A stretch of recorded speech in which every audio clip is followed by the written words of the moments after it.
Well, hello everybody. Welcome to another episode of We Watch Shudder. My name is JD. Who's here with me? It's Michelle. It's Michelle. It's always Michelle. Every time. Every time. Except that one. Except that one time. But otherwise every single time. Every time. What we're going to have to do at some point, Michelle, is we're going to have to get one where it's just you, so then it's all balanced out in the grand karma of the universe of podcasts or something. I shouldn't even be doing interviews. I should just be having a manic episode and do my own hour-and-a-half rant about something. I mean, I think that would be... frankly, I feel like it might end up being our highest played episode ever. Because they use it as a study in psychiatrist school of red flags. It'll be We Watch Shudder episode 287. Michelle melts down. That'll just be the whole thing. We need another Saw episode. It will just be me talking about Saw for 2 hours. No, we do not. I am doing a Saw-ter-day in December because my friend Tristan has only ever seen Saw 4. And that's very upsetting to me. So I told Jenna, my fellow Saw fanatic friend, and the one who never watches the movies. Yeah, the one who never watches a movie but does watch Saw. And she's coming over, and we're gonna watch Tristan watch the first 3 Saw movies, and we're doing it on December 21st. So the winter solstice is gonna be our spooky horror day, Saw-ter-day. The winter solstice was actually. Where I wanted to, I originally had the thought of doing Darkest Day of Horror Film Festival because it's the longest night of the year or whatever. But then I was like, no, we can't do this in 3 months. I need at least 9 months to put this also whole not by thing Christmas. Together. Yeah, not around right Christmas now. would be yeah. I don't want to do a time. horror film festival within a week of Christmas, especially but I will not do in a Fargo. Saw-ter-day. Especially, Saw-ter-day. I like how you described that as Jenna's going to come over and we're going to watch Tristan watch movies because that's creepy. She's the one who said that, and it's so funny to me. We're going to watch Tristan watch movies. God, Yeah. Does Tristan listen to the podcast? Because you might want to hope that Tristan doesn't hear that before the whole thing I told comes her. together. Whoa. She knows that we're going to be watching her watch the movie. We have a group chat. She's making Saw-themed foods, which are basically like all the little Halloween things of like, you can do this and it looks like fingers, like that kind of stuff. Because she is a very good cook. I should see if I can find somewhere for you the Thumbtack Jack versus Drake Younger Saw Deathmatch from WXW Germany, which is an entire hardcore deathmatch wrestling thing based around the Saw films, including a spot where Thumbtack Jack actually takes a body slam into a box of hypodermic needles and comes up with bunches of needles just jammed in him all over. It's fucked up. Okay, I do want to see that. I'll see if I can find some footage of it for you. That will end our Saw-ter-day night. Oh my! It's gross. There is blood everywhere. You've seen Deathmatch. You've been there. I know what happens. But it's sick. But anyway. We're not here to talk about Saw. We're not here to talk about Saw-ter-day. The only thing I care about. I am here to talk about just briefly because you mentioned it on the Facebook, that Rad Blair Witch Project poster you got. Where did you find that in Denver? The largest comic book warehouse in Denver. Oh, is that Mile High? Yes, the Mile High one. Yep. Yeah, Mile High Comics. That's I used to get. I could not remember the name of it. I blanked. I used to get the Mile High Comics paper mail order catalog. It was printed on newsprint paper and was like magazine length every month. But it had comics and game stuff and all this various shit that you could order. Mile High Comics is a legend, man. I spent way too much money. Too much money there. Just, and as I understand, because I've never been there, but as I understand, you walk in and it's literally just giant racks of comics in huge storage boxes and Some of it is even bigger than you would imagine. You'd think like walking into a gigantic bookstore or like a normal comic book store. No, it's but like you walk a warehouse. in and they have gigantic figurines all over the place. They have entire sections devoted just to posters, another section for books. They have a whole area that is just horror memorabilia, and that's where I spent a lot of my time trying to figure out how much money I could justify buying things. It is like, it's so much stuff that it's in sections where they're like, these are the G.I. Joes. Is the horror section at Mile High by itself more impressive than Nightmare Toys in Las Vegas? Ooh. See, Nightmare Toys is like newer stuff, so it's like a different appeal. I gotcha. Yeah, I like the thrift store finds of things, so I think I do prefer Mile High, but I am going to Nightmare Toys in December, and I will report back in case it's more magical than I remember. I love Nightmare Toys. I have an awesome T-shirt I got at Nightmare Toys of Frankenstein as Elvis. It's pretty great. Anyway, Rita, that's the movie we're here to talk about. New Shudder drop. It is a Shudder original. This one here. Correct. They, as I understand, they picked it up either right before or right after it played at the Fantasia Film Festival. Where it was in the running for the Cheval Noir award there. I had no knowledge of the existence of this movie until it appeared on the Shudder schedule, which will surprise nobody. Michelle, you're well more aware of things than I am. What did you know about this going in?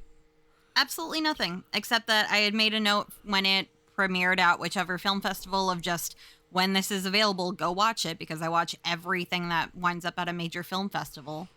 And this was one of them. Yeah, and we're talking about knew. like Fantasia this year. Like, it played the same year as like Addams Family's Hellhole, and that's the only other movie I know that played at that Fantasia. But a movie from Guatemala, apparently Correct. the first ever Guatemalan American co-production of a major film like this. And the whole thing, the whole thing is in Spanish. Apparently this guy, Jairo Bustamante, is that his name? Did I get that? Yeah, Bustamante.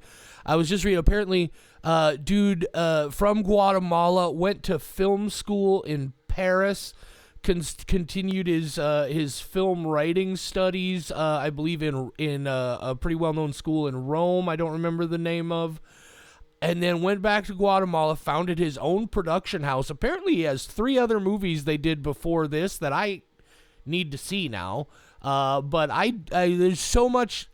Let's talk about Rita. I do want to quickly make a note, talk about his past films. La Llorona is really good. That's a one that is that available on Shudder. I don't remember. I know there is a La Llorona film on Shudder, but I don't know if it's that one. It should still be. I see it on AMC Plus, which usually means that it's on Shudder still. Cool. Yeah. So, you found a descriptee that is gonna work out for us. You want to read that for these folks? Yeah, I will read the descriptee script from IMDb, but cutting off at a certain point because I did not like the way that. Because gosh darn spoilers, Michelle. Yeah, we're just too sensitive to it, I guess. By the way, I don't remember who you were talking to, but thanks for pointing out that my accent comes out a little bit more when I get all flustered and carried away. I know mine does too. It's like my brother's partner, Angel. Hey, Angel, if you're listening, love you. She's from Texas, and oh man, when she's angry, she goes real rootin' tootin' hollering. It's so funny. I can't even. Okay. I can't even be honestly upset about it because you're absolutely right. Yes. All right. Descriptee script. Rita, a 13-year-old girl, runs away from her abusive father to the big city. She finds solace, S-O-L-A-C-E, however that's pronounced. Thank you. Until she's placed in a safe house run by the state. Rita. 2024, 1 hour, 47 minutes. Does not say the rating on IMDb, but I'm going to go R. I believe it's unrated. Well, yeah, that would make sense. But usually it says if it's unrated, but it just says nothing. So if you have kids, don't show like a 5-year-old this movie. Oh, Shudder has it TVMA. I don't know if it's a TV rating and not a R rating because it probably wasn't actually rated by MPAA, I guess. Maybe that's what it is. I don't know. Guatemala they have their own rules. And those rules are made by J. Bustamante. Yeah, it's a TVMA. That's definitely an R. There's no question about that. TV 14, that'd be like a PG 13. Apparently, if it's on the big screen, you can see it at 13, but when it's on TV, you can't see it until 14. I don't know why that is. Without further ado, JD, I would really like to hear your thoughts because I watched this movie yesterday and I've been waiting to talk to you about it, especially when you started messaging me your thoughts because you're really bad at the we don't talk about it until we record rules sometimes. Oh, well, no, we don't have a conversation. I have to send my thoughts tell me, somewhere. Yep. And then I have to go, I'm not responding to any of this. I knew nothing about what I was coming into. Something about just getting onto the landing page at Shudder.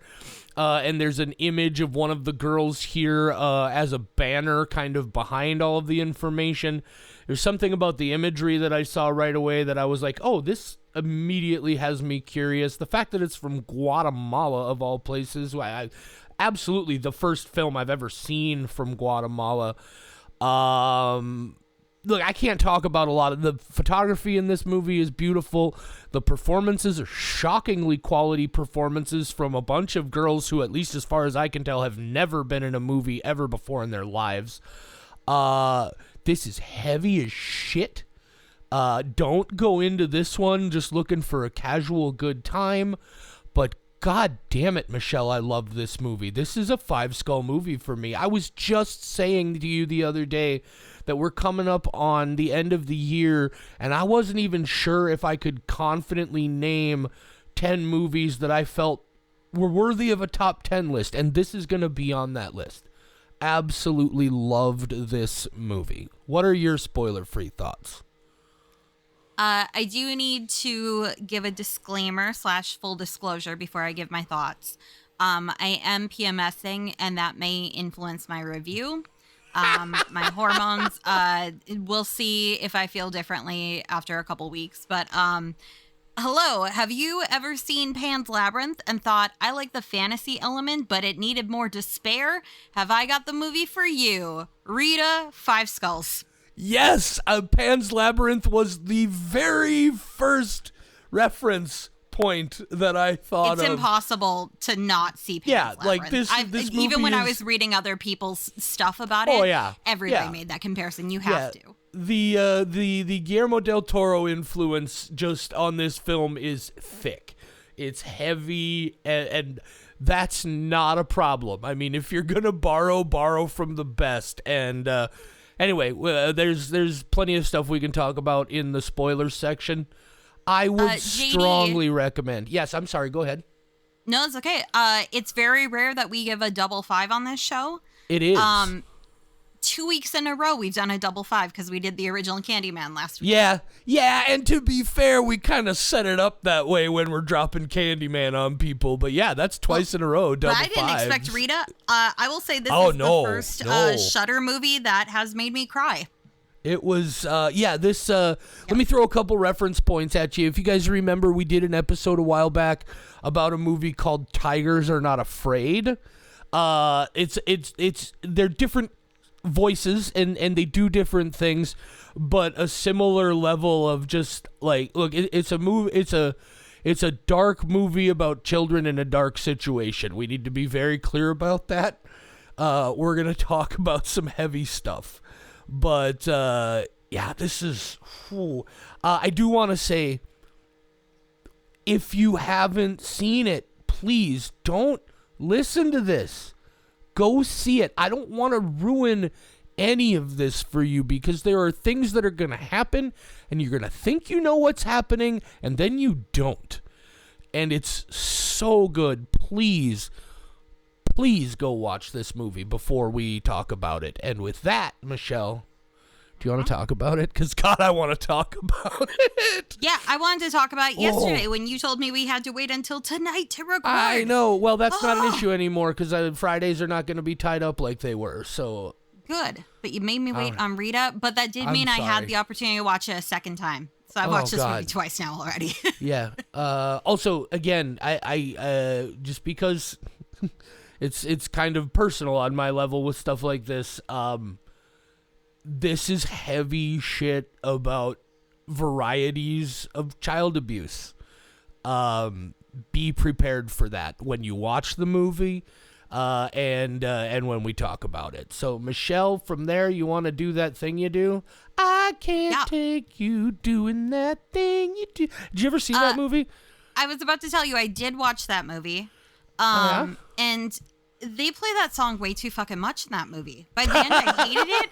But I also think I think that might be an artistic choice where they're just like, see how overplayed this song becomes. Band. Yeah, absolutely.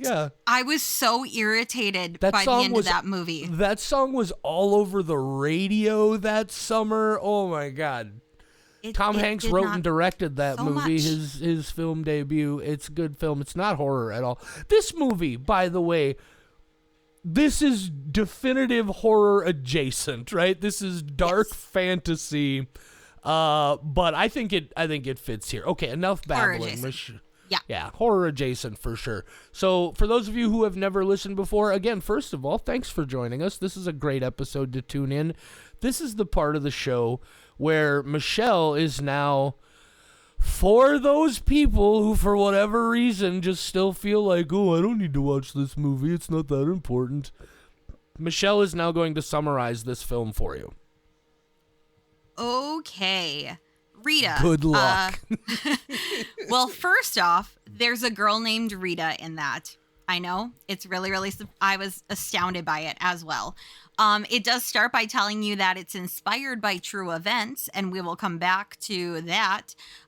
Rita gets put in a state-run institution for girls. These girls, they have their own little gangs. There's a gang of furries. There's a gang of bunnies, and the entire gang of bunnies is pregnant girls. So I think it is a reference to how bunnies reproduce so quickly. There's fairies. There's princesses. Rita winds up in the gang with the angels, and they all get to wear wings. And immediately they start by beating the shit out of her, and they're like, welcome to the club, girl. And then, oh God, where do we go from there? We can say, call these girls Red Bull because they gave her some wings. I did write that down in my notes yesterday. Okay, so Rita has been put there because she was sexually abused by her father, and then she had an abortion, and after the abortion, she was bleeding so heavily that she had to go to the hospital, and the hospital would not turn her back into somebody who is not her parent or her guardian, so they put her in the state institution, and then she wants to get out of the state institution so she can go kidnap her 6-year-old sister to save her 6-year-old sister from the same fate that she is going to experience. All the adults in this institution are very corrupt. All the girls, this is heavy fantasy. When she walks into the dormitory, there's thundering clouds above her bed, which, like, that would be cool. I wish I could have that. There are some girls called the Stars, where most of them are dead, but some of them are just dying. And the Stars want to recruit Rita to help get the catalog from one of the jail guys who loves to be the first rapist. That is his job in this institution. He loves to be girls' first rape when they get to this institution. We told you it's going to be heavy. Holy shit. So they are taking photos of the girls, and they're taking photos of Rita and saying, these pictures are to help convince the judge that you are innocent. So we need to see how confident you are. Now bite your lip, bite your finger. Oh no, she doesn't look confident enough. I'm not going to be able to move her. And how about we film you saying, oh God, what was it? Like something like, I'm a bad girl and I'm going to get punished by daddy. And after the shit she went through to wind up there, she's like, okay, yeah, I'm fine with killing the jail guy. That's fine. I will kill the jail guy, and I will still steal his catalog, which is all the pictures on his phone that they have taken of the girls in this institution. They're going to blow this shit wide open. So, I do need to say that this is a Christmas movie, by the way, because the stars were formed by Tursa's wife. She hanged herself on Christmas Eve, so all the girls draped themselves in Christmas lights. The stars are covered in Christmas lights. This is officially one of my favorite Christmas movies. I'm telling you, Christmas movie. So then, shit goes down. The girls wind up escaping, but then they are caught and they are put back in a room in the institution. And they're kept there for several days without food or water or any trips to the bathroom. And the guards are just loving how miserable they are. And then they get this plan that we're going to light something on fire in here. And then when there's a huge fire, they'll have to let us out. So they light something on fire. The guards call their bluff and say, no, we're not letting them out. And they go, okay, well, we have to put out the fire. But what they forgot is that fire is really hard to put out. So then we have all these angels burning alive as the institution burns down, and then as their wings catch fire, by the way. Yes, I have so much stuff to say about the wings of the angels. I'm just saving it. So as they are lit on fire and they all burn alive, which is probably the worst death. I would definitely take freezing over burning any day. So that's one of the worst possible ways to die. And that happens to all of them. And then we see Rita probably as a spooky bitch ghost now. And she's haunting the hallways of that orphanage. And she comes out and she does this whole monologue about the specifics of what happened. And honestly, that was one of my least favorite parts of the movie. I felt like it was too detailed for something that's based on a true story, but a fictional recount. I felt like it gave too many specifics and kind of got away from me a little bit. That's one of my few complaints. That's why I'm putting it in there. But she tells you some shit, and then the credits show up and they're like, this is dedicated to all those girls who died at an orphanage because there was a corrupt orphanage that burned down and 40 girls were killed in a fire. Michelle, the orphanage didn't burn down. What happened is exactly what happens in this movie. The girls caused all sorts of rioting and chaos inside the orphanage because of what was happening to them. They had an escape that briefly succeeded, and they were brought back. It's happened in 2017. Google Guatemala orphanage fire 2017. They locked them in that room. The fire started, and they knew they were all going to burn alive, and they fucking let it happen. Yes. I knew all of that. I'm saying that, yes, they all burned alive. You just went... Well, no, all the other shit's... I know, all of it is true. God damn it.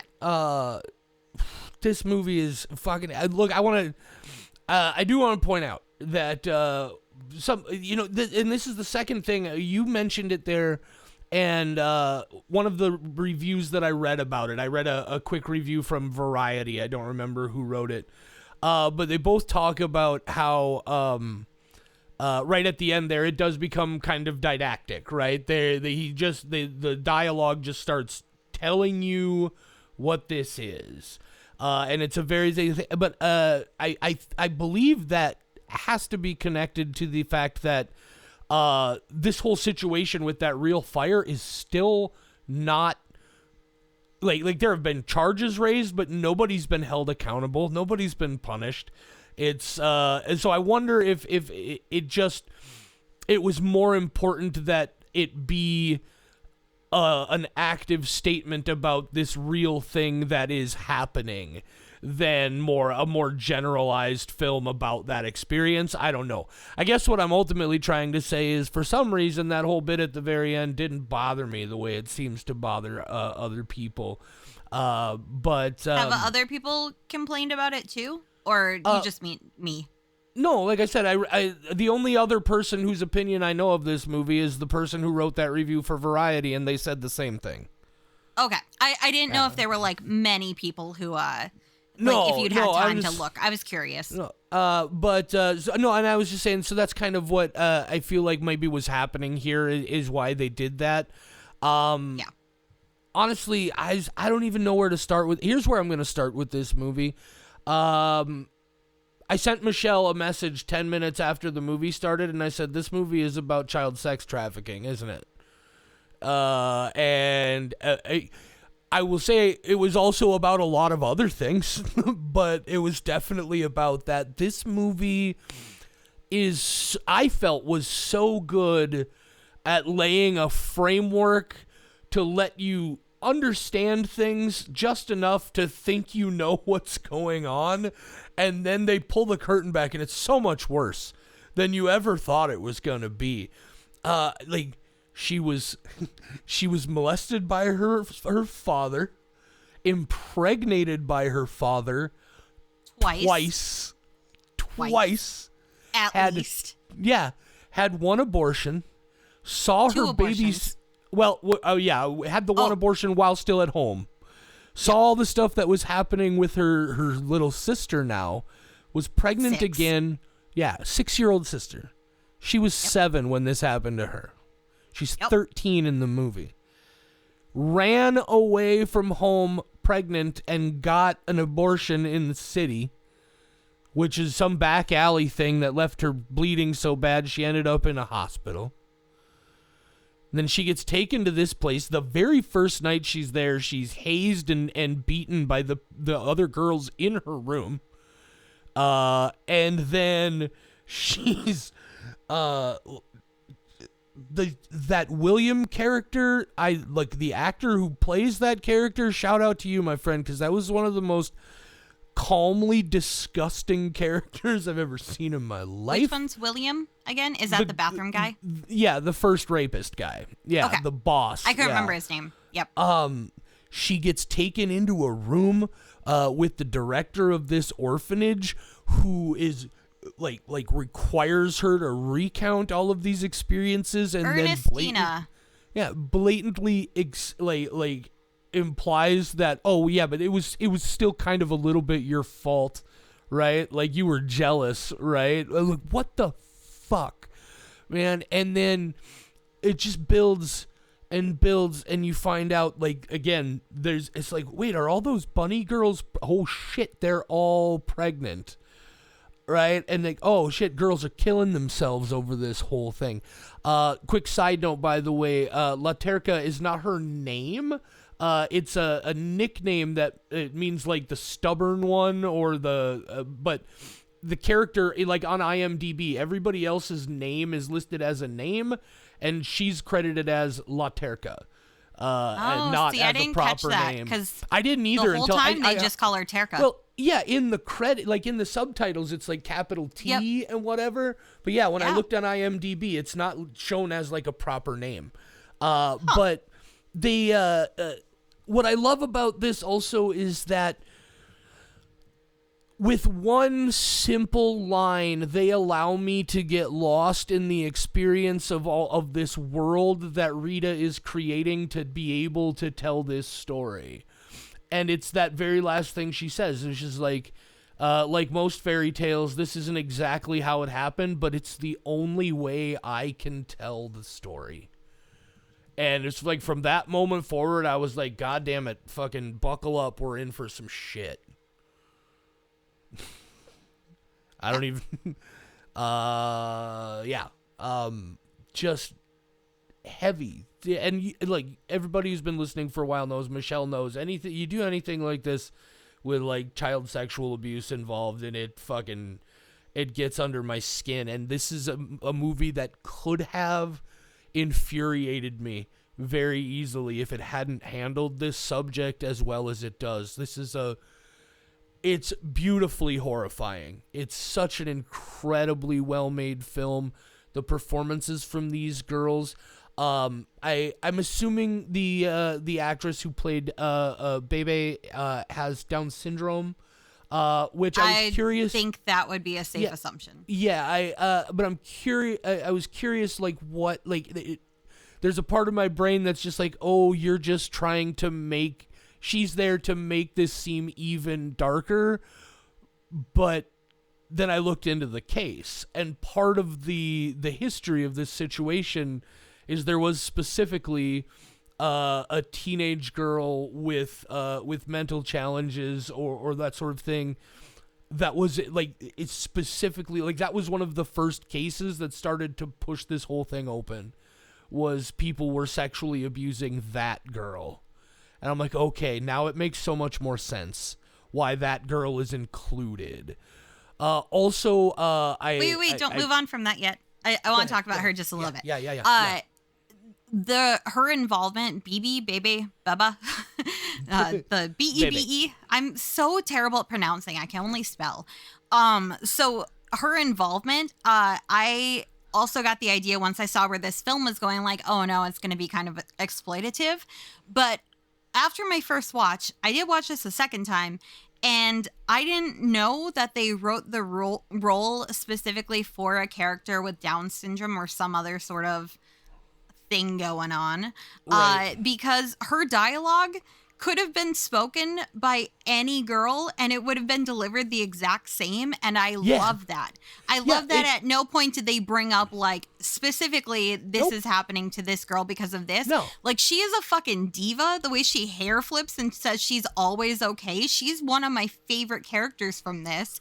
And I love that she was just a girl and I thought she auditioned, just got the role because she's great. Yeah, she's fantastic. It was a moment, and a lot of it has to do with the visual elements. And when you first meet her, it's somewhat dark. And I was for a few minutes, I didn't even realize that that condition was the case. And I do love that. I love how representative that is. You're right. At no point, one of the things I love the most about this is that. Really the only, like, violence that occurs between the girls is just that initial hazing, right? And after that point, like, you have to earn your way into their trust, but this isn't like, girl gangs in jail fighting each other in the middle of this situation, where there's, like, a group of bad girls who are helping the bad guys in this whole, like, no, this is solidarity through and through. I do want to point out right away that I think there are 3 men who have speaking lines in this film, and they're all gross, disgusting, terrible people, and I love that. I love that there are so many girls in this movie. Like, it's so, I think, representative of how just pervasive this situation is in some places, and just solid performances by everybody. This movie made me emotional as fuck, and I'm having a hard time condensing my thoughts about it, but god damn it was so good. So on the first watch, there was a scene that I really enjoyed. I cried at the end of this. Like I said, this is the first time a Shudder movie we did for this show made me cry. The only time I've ever actually cried on the show was I Am Legend, the fucking dog scene. So it takes a lot to get me emotional. No, I'm kidding. I cry all the fucking time, you guys. I am such a crier. Every day. But so I cried at the end, but then the second time there was a scene near the beginning that, like, really choked me up. And so these girls are angels, but a lot of their behavior is still very bird-like. They have angel wings, but they are walking around, like, protecting themselves in those wings. They're flapping around. There's a scene kind of near the beginning where the men go into the dormitory and they take one of the girls. And the way that she's reaching out with her wings, like she's trying to fly away, and there are feathers everywhere. And the next day she comes back and now she's dressed in black. Like, that is one of the most, like, I want to say beautiful, but in, like, this really upsetting way. Yeah. The way that she's trying to fly away from what she knows is going to happen to her. And that's what this movie is all about. It's about, like, it's so blatantly obvious how bad this stuff is, but because of the fantasy element, they make it palatable. Like, if this was just a movie of watching a girl get stolen from a dormitory, it would be too much for people. Yeah. But instead, he chose this lens to tell it through, and I think that was a brilliant, brilliant choice. Yeah, and that all, again, it plays off in that line where she's like most fairy tales, and this isn't exactly true, but this is the only way I can tell it. Because, frankly, there's a lot of context in that line, and a big chunk of it, to me, feels like this is so traumatizing that I will never be able to speak it plainly. I will never be able to tell you just directly and plainly exactly what happened. The only way I can get this out is like this. And that's like one of the scenes, and this does, by the way, inspire. I need to go back and watch this again, because like I said, it's about so much more than sex trafficking and I have sexual tons abuse. of notes. But one of the things that struck me so heavily is the escape scene when they've finally broken out. And, you know, they've all told their families and everything. They have that scene where Rita is talking to Cecilia, the lady with the restaurant who helped her. And she's like, we're all telling all of our families. They're going to spread the word. We're all going to meet at the park on International Women's Day. And they escape. And they go charging through the city. And it's this beautiful sequence in slow motion. And they've got the rainbow smoke bombs and everything. And it's this beautiful, triumphant moment until you realize there's nobody there. Like, nobody's going to the park. All of the adults you see in that scene are just, like, standing in their doorways, just watching it go down. The cops show up and just take all these girls violently out of the streets. There's the one moment when Rita is on the back of the bus and the cop car or the cop truck stops the bus, and the people in the bus do help her and try to hide her.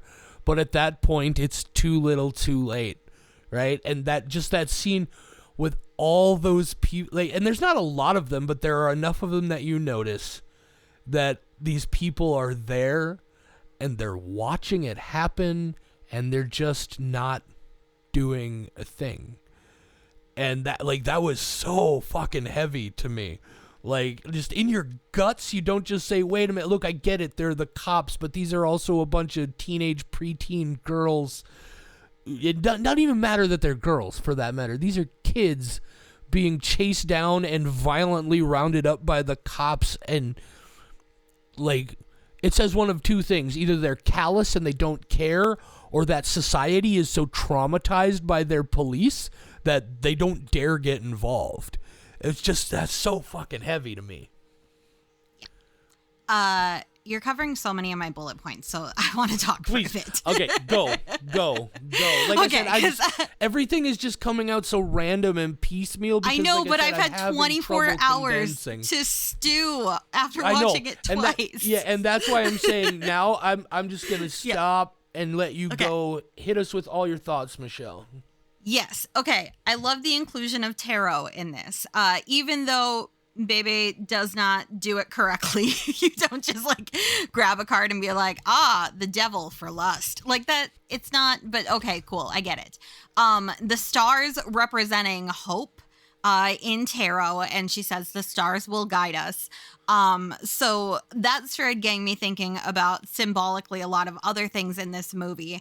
And the stars symbolize hope, as said in tarot. But one thing that I thought of that I don't know if the filmmaker thought of, but it's something that I'm going to take away from it anyway, because I would give them credit if they said that they did, is that, so the stars, they're dying one by one. And you can't tell who's alive and who's dead, but they are all dying.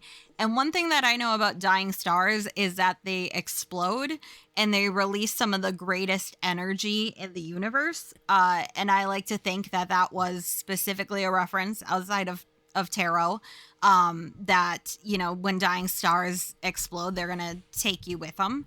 I love that. I love that. Well, first off, that whole photography scene, the second one, where we are watching from her point of view as they are talking about her, and the entire time I was so scared that they would flip the camera around and I would see her in some sort of very vulnerable situation, which she was, but I mean, like, she at least had clothes on and was by herself. But I was dreading because I was like, why are they not showing her?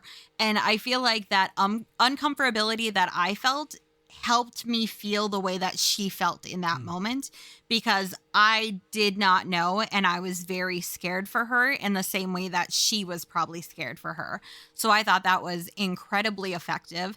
And then the fact that they tell her she has to say that she's a bad girl daddy's going to punish after what she went through to wind up here. Like, that is such a, like, very, I want to say specific thing. Obviously, it's not, like, unheard of.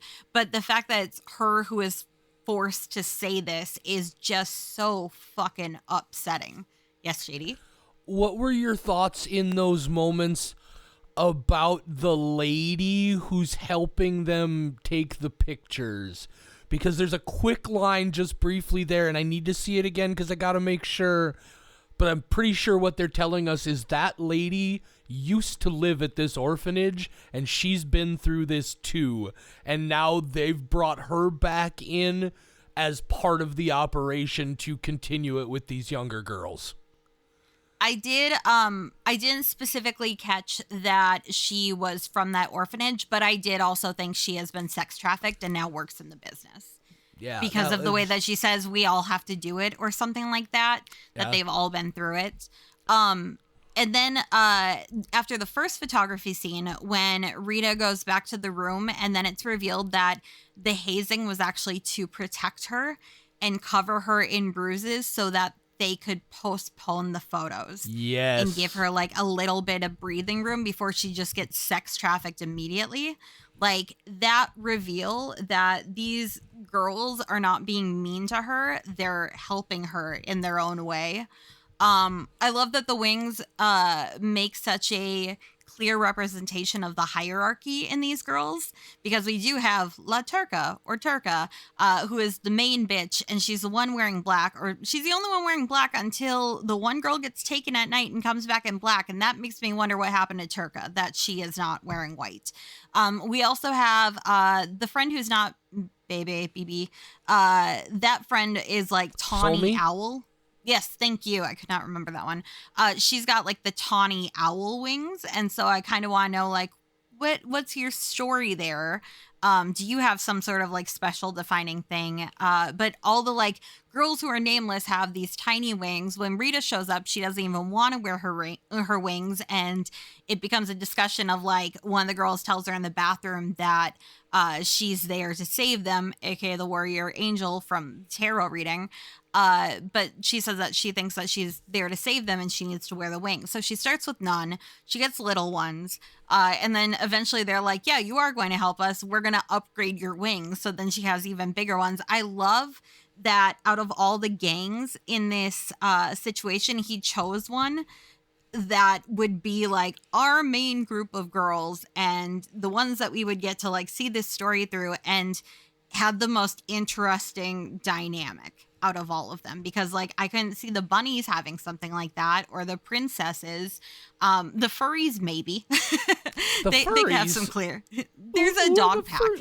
The dog pack. Okay, the wolf pack. Yeah. Yeah, okay. the furries. I was trying to figure out. I was like, but I thought for a minute you were talking about the bunnies, and I was like, can't we just call them the bunnies? They're all bunnies. No, there's also girls who are very into being dogs. Yeah. They could have had some stuff. And it took a moment for me to catch on to the one group, because she mentions it just briefly at the beginning, but there's even a group called the Rainbows. And that, to me, is like that's just extra levels of like, oh, so especially when you start talking about the catalog and these rooms they're in, it's like, oh, this is the angel's room and this is the princess's room. Like, these are categories that, so it's like, is there like a potential like darkly I don't even want to call it homosexual or a darkly like a queer abusive element, but like, you know, that rainbow representation, and they run around with the smoke flying around. I start to wonder, it's like I start to look, how many different levels is this happening on, and what are these different gangs represent? Like, are the She-Wolf girls just the ones where there's some fucking weirdos like, oh, I want her to kick and fight a little bit. I don't. Sorry, please continue.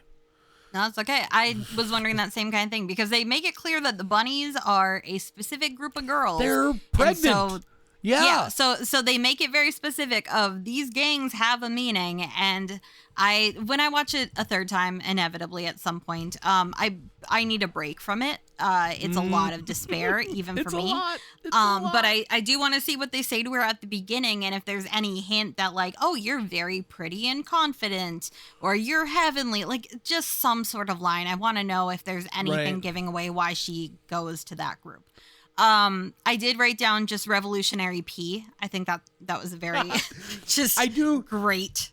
I find myself wondering if what the intention was is it's supposed to be revolutionary piss and they just didn't translate it right. But then there are other moments where they do say pissing in the subtitles. So I don't know. Revolutionary P did get a hilarious guffaw out of me. Good. It's great. My two complaints from this movie. The first one I talked about was the ending monologue. My other one, I don't like the way the stars look at all. I don't like their appearance. Really? I think they are so heavily CGI'd that it took me out of it because here's the thing, like the rest of the gangs are so fantastical that giving these girls a CGI appearance actually took away from it. And I would have preferred like them dressed in black cloths with the lights in a very practical manner, and even like a little bit of like an effect added then, not this pure CGI maniacal appearance. I did not like it at all. Okay, that's interesting because I didn't think the entire thing was CGI. Like what you just described of having a little CGI reinforcement. If my memory serves, this is what I think. I think the first time you see them, it's way more CGI. I think as we learn more about them, like I remember specific shots where I could tell, oh, that's a real person in a real black veil dress with real Christmas lights wrapped around them, and they're just adding like tracers of lights moving around it as an emphasis of the character. Like I believe there was a lot of practicality going on there, but come on, Michelle, they're ghosts. I would disagree. Because the part where it really bothered me was her very long discussion when they take her to the location of the stars and we see them very close up. I do not like the appearance. Oh, no, I'm not saying, no, I'm not suggesting it should, your opinion of it. I'm just saying I don't think it's as CGI as you think it is. Then it is heavy effects, but the wrong ones. That's fair. That's fair. They're specifically the two twin girls who are near the front. They're those creepy. Two. I didn't find them creepy though because they were so like outrageous looking in a bad way. Like I think it's just because I like the aesthetic of the other gangs so much that and they even say like we can't tell which ones are alive and which ones are dead, but yet like they all just look bizarre but not ghost like. It did not work for me at all. And I had to really like, because I love the idea of them dressed in black cloth and covered in Christmas lights as like in honor of Maho, who hung herself on Christmas Eve, because this is a Christmas movie and maybe I'll watch it for Christmas this year. Take a break from my Christmas Story marathon and throw in a good Rita right in the middle at a family Christmas. But yeah, I didn't like their appearance, and I know that is like purely a personal opinion thing. Absolutely, but out of this whole thing, if I have only two complaints, fuck it, it's a great movie. And I thought the stars looked great. Again, I think what made it work for me a little more is just that idea that some of them are ghosts. I think that just put me in a headspace where but also, I like. I think one of the things I really liked is, I forget her name, but the leader of them, who is between the two twin girls and does most of the talking for them. I'm pretty sure she also had like some weird like black metal heavy eye corpse paint thing going on, and it's an aesthetic that I don't dislike at all. But no, I think if you go back, especially towards the end when they're interacting with them more. I think if you look closer, you're gonna see that there is some CGI reinforcement, but they're actually wearing Christmas lights, and I loved that. What it looks like to me is that they took the faces or heads and then put them on CGI characters, and I don't like it. Yeah, I see where you're coming from, because, there is something odd about their faces. Yeah, for sure. I think it looks like a lot of video games I've played where I'm hyper aware of, like, That's this fair. is a CGI character, but with a human face, and it's I don't like it. Cool. I don't like it. I can't get past it. That's totally fair. I do have to say, another really good thing, she gives her a super fucking blinged out knife. She's like, murder, but make it burlesque. I love that. That they've just been like doing crafts in the forest. Frisky's gonna love that. I know. Murder, but make it burlesque. Murder, but make it burlesque. That's a good line. Yeah, that knife was extravagant, was it not? But again, I cannot stress, and this is why writing is so crucial to me. I cannot stress how much that one line about how this is a fairy tale and not all of it is exactly how it happened, but it's the only way I can tell it. That one line allowed me to just accept so much of what's happening here. Yep. Right? And it's just so simple, and we pass by it, but it does so much. Go ahead.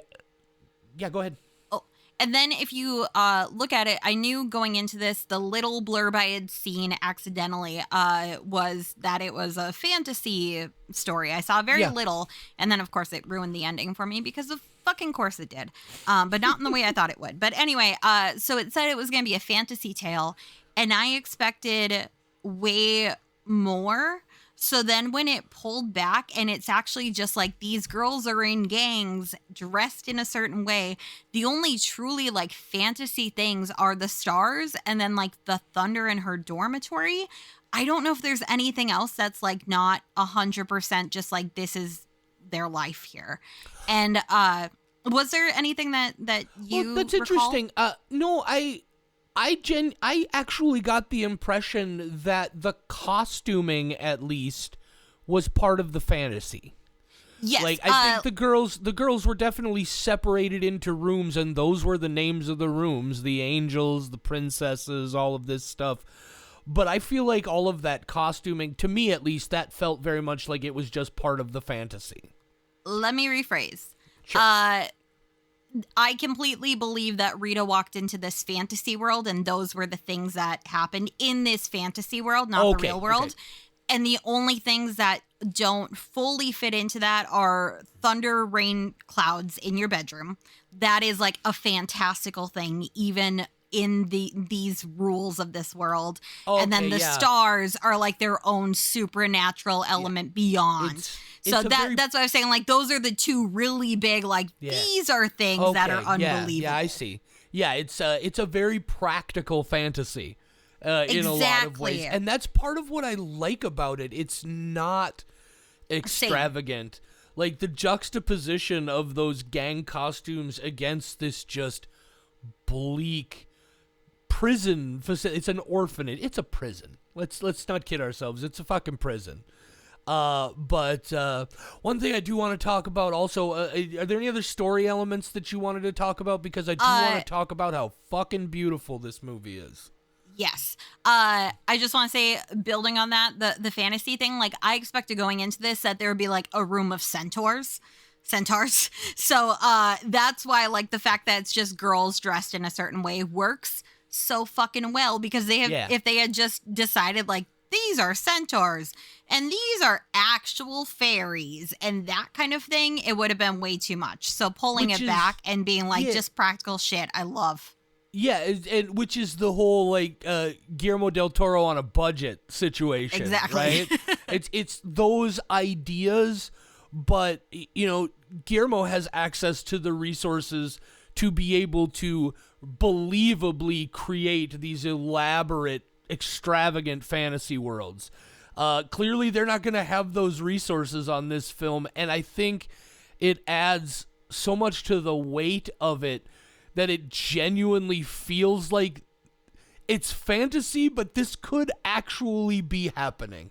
And that was so powerful. Yeah. That's what I was trying to get with the stars and the stars and the storm clouds are the only things that couldn't actually 100% be real. Like none of the adults in this facility are like monsters, and that's how they're envisioning them. They are all humans who don't have and it just like it takes such a heavy fucking topic. It gives it to us in a way that we can experience it and not be too traumatized, but it gives you so much realism at the same time that it gets its point across. Yeah. Like even the witch, the first time she appears, there's lady. Yeah, there's a little bit of like the shadow and the atmosphere around it. But they even pull that veil away very quickly and let you know, like, the image of the witch is their understanding and their way of speaking about it. But no, this is a person. At no point is the witch ever. We don't even actually, at any point, or at least I didn't believe the girls actually believe she's a witch. That's just what they call her, right? Oh yeah, I never thought that they actually meant she is a witch. She does witchcraft. Yeah, just an incredibly well-written story. Let's talk about how it looks now. Yeah, let's talk about this movie visually. First of all, I don't know what aspect ratio they shot this in, but holy shit, on a widescreen TV, and it's still like this massive letterbox. Like, I'm gonna have to find out because it was and it's probably just a 2.35:1, just like a standard traditional CinemaScope, but I don't know. And just beautifully photographed. I don't know who the guy is that shot this thing, but goddamn it, I need to find out other things that he's shot or she has shot, or they have shot.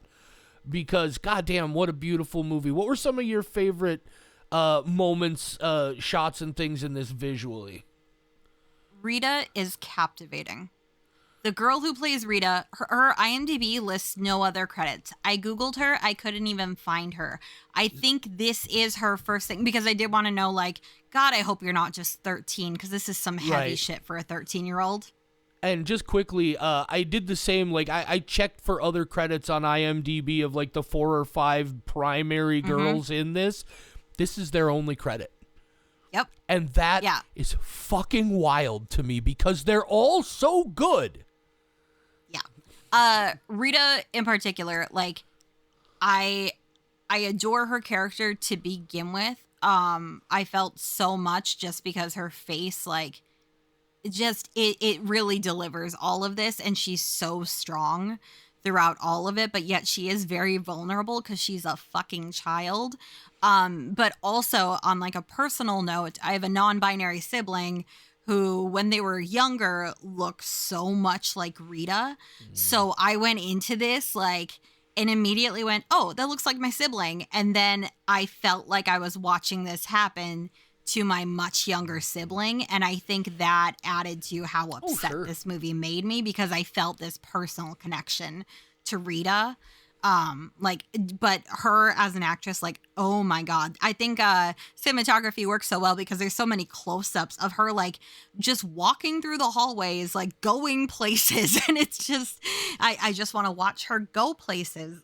Just, like, when she leaves the photography room for the second time and she's just walking out of the room and the camera's following her and she's starting to cry and, like, get her makeup off and everything. Like, that is one of my favorite scenes because it's when she truly, like, breaks but still doesn't break because she's so fucking strong. Like, she's so good. I need everybody in this movie to get 1 million awards and do more shit. Apparently, this is, I don't know if it was earlier this year or it will be for next year, but this was the Guatemalan submission to the Oscars for Best Foreign Film. And, God, I hope it at least gets some kind of recognition. From a visual standpoint, some things that I did love, you talked about when the one girl gets dragged out of the angel's room. That shot is incredible, with the wings all splayed out and she's being slowly dragged away. One of my favorite shots in this whole thing, just because it's genius that all they did was they did it at night. But when Rita first arrives at the orphanage, and the one Monitora is her only name in the credits, so I don't know if that's her actual name or she's just the Monitor or what. Is that the lead bitch? Yeah, when the lead bitch is taking Rita to the angel's room for the first time, they're walking through these hallways, and then all of a sudden there's that weird hallway with the plants in it. And you realize right away the next day that it's like, oh, this is actually like an outdoor thing that they walked through to get to another part of the building, and that's why those plants are there. But that initial shot in the pitch black and just all of a sudden there are plants growing out of the walls, fucking genius. I love that. One of the shots. Yeah. Oh, when she gets shoved into the angel's room at the very beginning, and the way that the girls just tear at her, all of that and the way it's shot, is like what I was like. Okay, I know this is slightly fantasy. Is she getting fucking destroyed by some sort of crazy monster? They made it look so much more dire than just like a bunch of girls are hazing you and beating the shit out of you.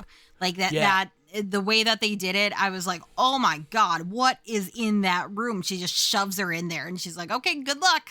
Bye. I also really love in that scene you were talking about where it's the second photography session, and she's trying to stay around long enough to learn as much as she can and get on the right side to help work with the plan. And we're seeing things from her perspective.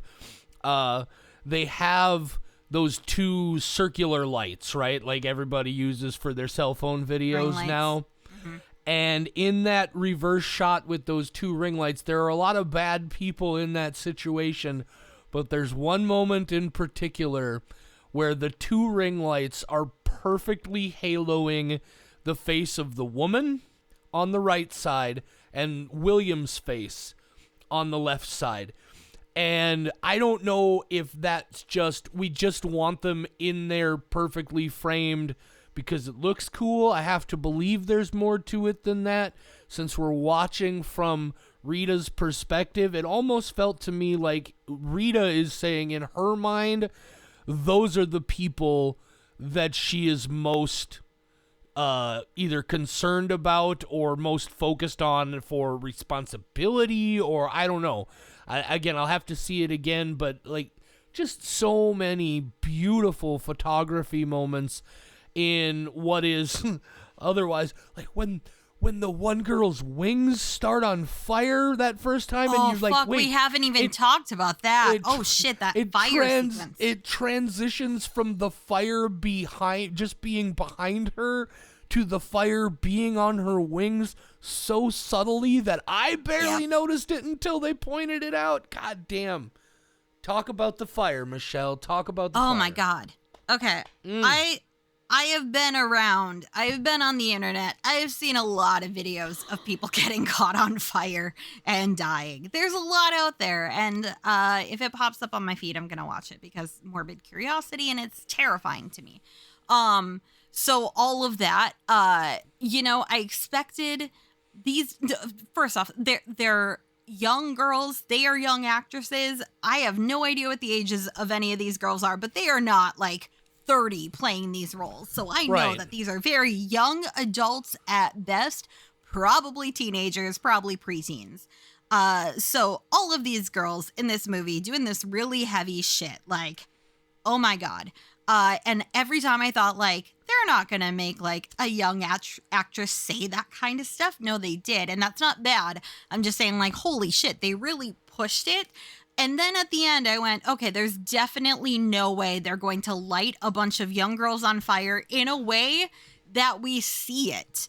Like, it's going to be like perspective of Rita in those close-up shots that I love so much as we're watching the flames around her and we hear screaming and we know, no, we see everybody on fucking fire. Oh my God.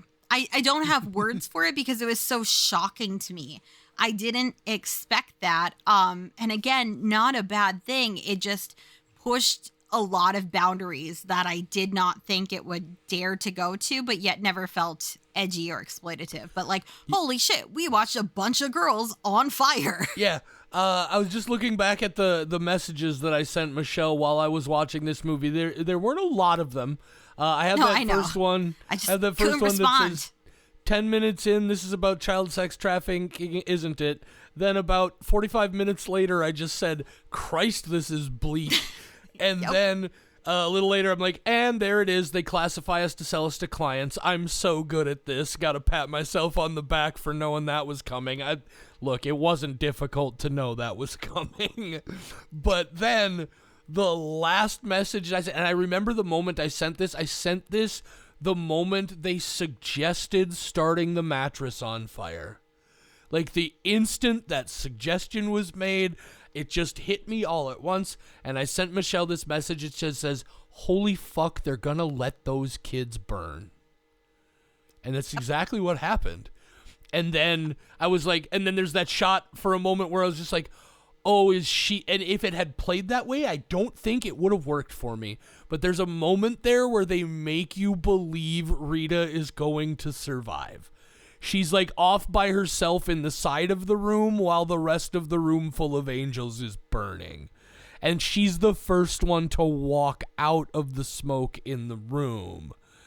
But obviously then while she's recounting everything, she makes it clear they're all dead, right? And then to find out, and like I know this kind of thing happened, but to just start looking at the specifics of, like, because I was like, okay, inspired by true events. How specific, like, what are we saying that just in the sense of, oh, these kind of places? No, this is a very specific thing that happened. And now all of a sudden this movie takes on a whole new fucking level. 41 preteen and teen girls burned alive. That's why I had to watch it a second time. Because why? Yeah. Oh. Because I heard that ending speech and I went, okay, they said inspired by true events. This is so much information and very specific of my father went to jail 5 months later. This thing happened 6 months later. That I was like, so this is specifically her story. And then I had to go dig. And then I was like, fuck, now I have to go watch it a second time. And I watched it twice, like basically right after each other, because I was like, fuck, now that I know how realistic it is, I need to really get upset. And seriously, my favorite scene is the most upsetting one of that girl trying to fly away as the men are taking her from, they put her in a net. There's so much, I fucking love birds. I've talked about it on this podcast.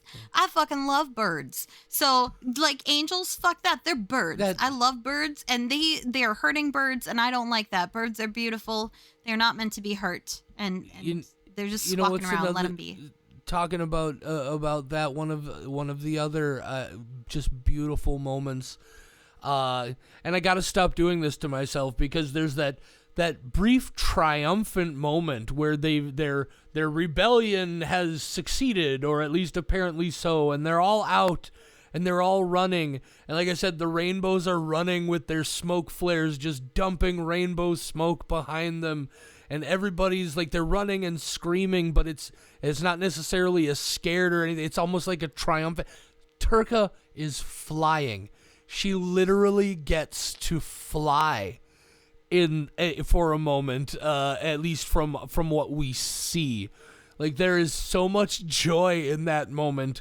And then I made the mistake of taking a quick look to see how much of the movie was left. And I was like, oh no, this is way too soon.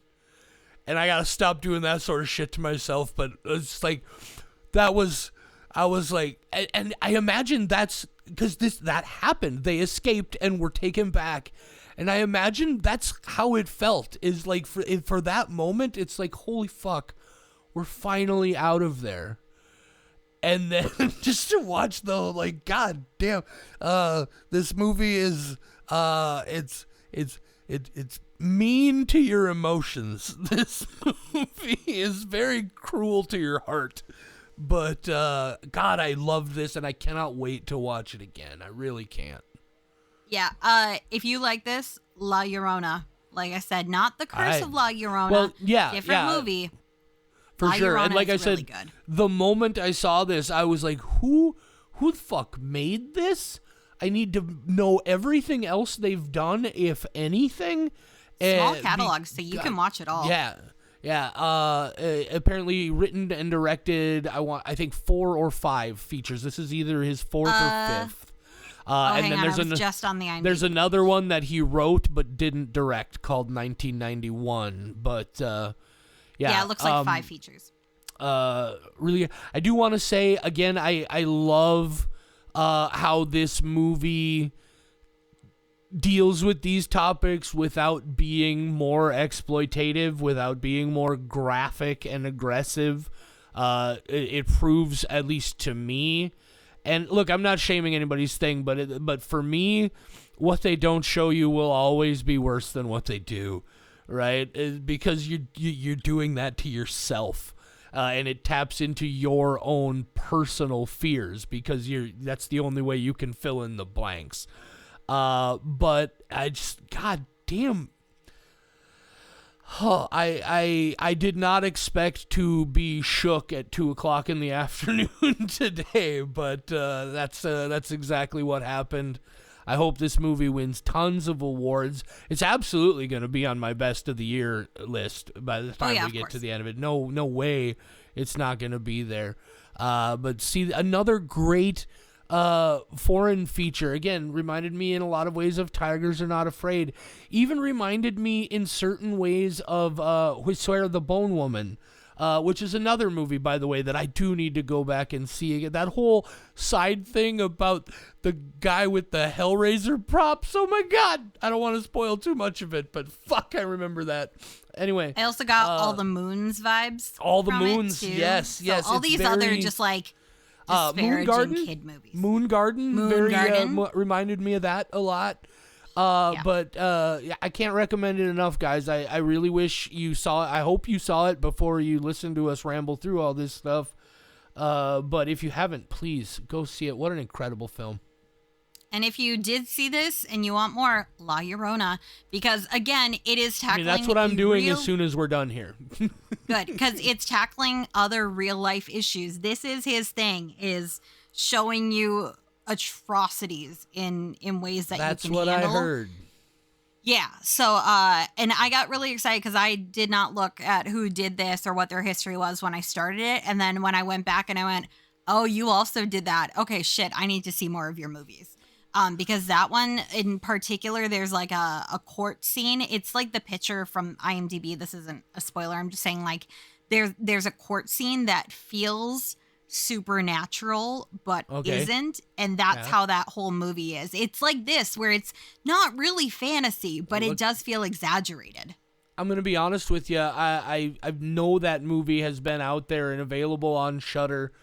100% of the reason why I haven't bothered to watch it is because of The Curse of La Llorona and all of the La Llorona clone movies that came in the wake of that.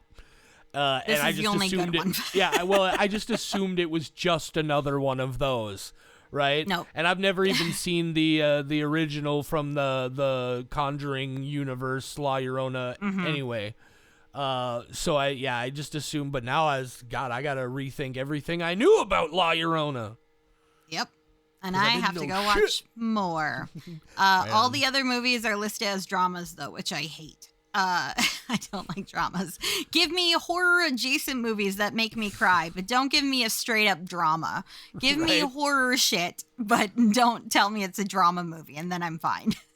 Absolutely. Guys, we got go ahead.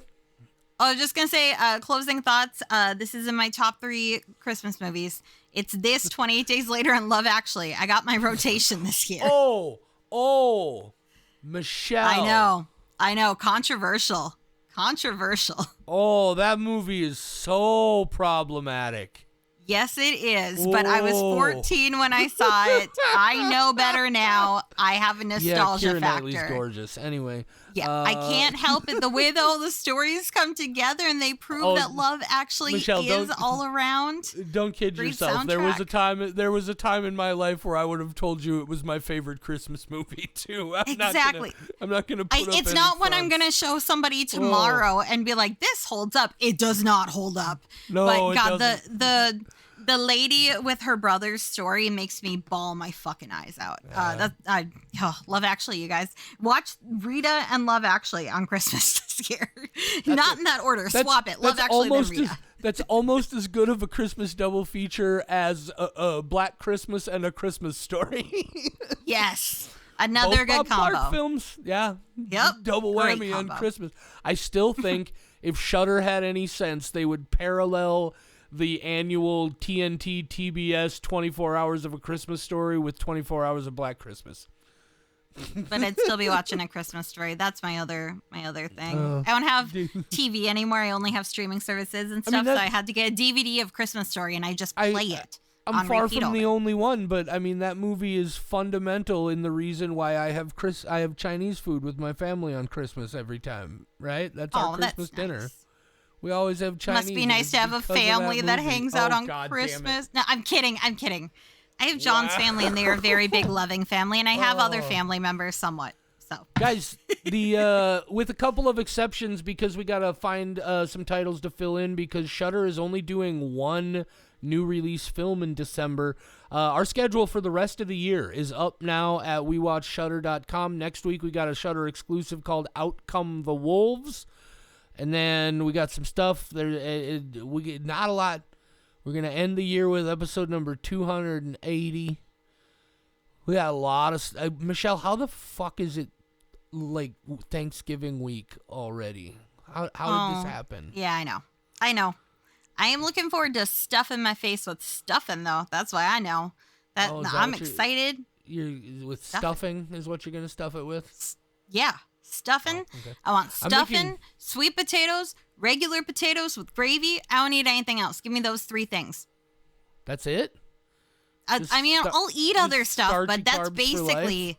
Yeah. You know me. I am all about the carbs. I would eat nothing but carbs if I could. I am, for the first time ever in my life, going to be... preparing, because it's just me and my mom here right now, right? So turkey is out of the question. I'm not gonna fucking prep and prime a whatever fucking pound turkey for two of us to eat and throw 3/4 of it. Plus, turkey's like the worst of the meats. Turkey's not good. Stop eating turkey just out of tradition. It's dumb.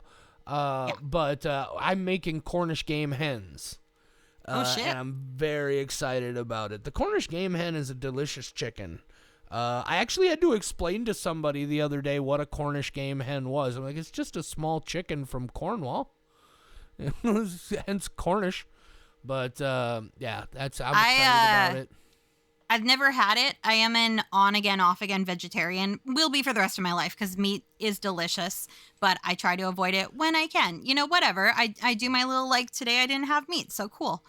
Tomorrow I'll have meat, whatever. Like, it's my own little, like, whatever. I'm making an effort, and that's all I can do. And that's why you didn't know what a Cornish game hen was? Well, no, I knew what it was. I just, I was about to say that I am on-again, off-again vegetarian, but if there's a meat I haven't tried, I will fucking try that. Snapping turtle beef jerky, or not beef jerky, but snapping turtle jerky is my latest thing. Surprisingly fishy, which makes sense because they live in the water, but I didn't expect turtle to taste like fish, and it did. That's interesting. I know. I might Very have to try fish-like. that at some point. I had one of my best friends from high school one year went on a trip with a school group and came back with trout jerky. And it's one of the most disgusting things I've ever put in my mouth ever in my life. It was that sounds awful. It might as well have been like a block of salt with like soaked in fish water. It was so gross. It was so I tried I really like the Scooby-Doo movie where they are in Louisiana and they're getting haunted by ghouls. And there's a particular scene where Shaggy and Scooby are eating crawfish, just like sucking them down and throwing away and that always sounded like the most appealing thing in the entire world. So one day I went to a restaurant and I ordered crawfish and I was so fucking excited, and then they showed up and I looked them in the eyeballs and I started crying and I could not eat them. So apparently that's my level. If it has eyeballs, also I fucking love octopuses and I won't eat them anymore. But one time a friend of mine did order octopus and she asked if I wanted some, and I looked in the eyes and I went, no fucking way. No. So if it has eyeballs, I can't do it. Don't look at me when I'm eating you. I sometimes find myself wondering, because I couldn't eat it if it had eyes either, and then I wonder, like, how do people, because most of that stuff, like it's still alive when they cook it, right? Yeah. Like, that's how you, like, lobsters and most places that cook crabs, yeah, those guys are still alive when they get dropped into boiling water. The torture makes it more delicious. As does the captivity leading up to the torture. Oh, God. And back to Rita. That's why they keep it in that really disgusting tank right up in the front of Red Lobster that hasn't been cleaned in a year and a half. And they're like, I don't think I'm going to eat meat tomorrow. Tomorrow's going to be a meatless day. Look at these delicious lobsters that are all just curled up in a pile in the corner of the aquarium tank because they have nothing and they're out there just on display in an environment that's not remotely sufficient for them, just so that you can pick one to drop into a kettle of fuck. Maybe I should be a vegetarian. Jesus. See, I told you. I start thinking like that, and then I go, today I'm not eating meat. It's what you said. I mean, I don't have to look the pig in the eye when I eat bacon. It's so fucking good, but I'm friends with too many pigs. Not cops, actual pigs. It's not going to get any better than that. Say goodnight, Michelle. Good night, Michelle. For more horror content, visit WeWatchShudder.com, where you'll find our world-famous patent-pending Ghoul blog and Squelch files, as well as a schedule of upcoming episodes. Find us on social media at WeWatchShudder on Facebook, Instagram, TikTok, and I guess Twitter if you're still doing that for whatever reason. You can email us. mail@WeWatchShudder.com is the address. mail@WeWatchShudder.com. You can even call and leave us a voicemail, 701-566-9510. No, really. 701-566-9510. Give it a shot. See what happens. We Watch Shudder is a production of Rat Factory Media.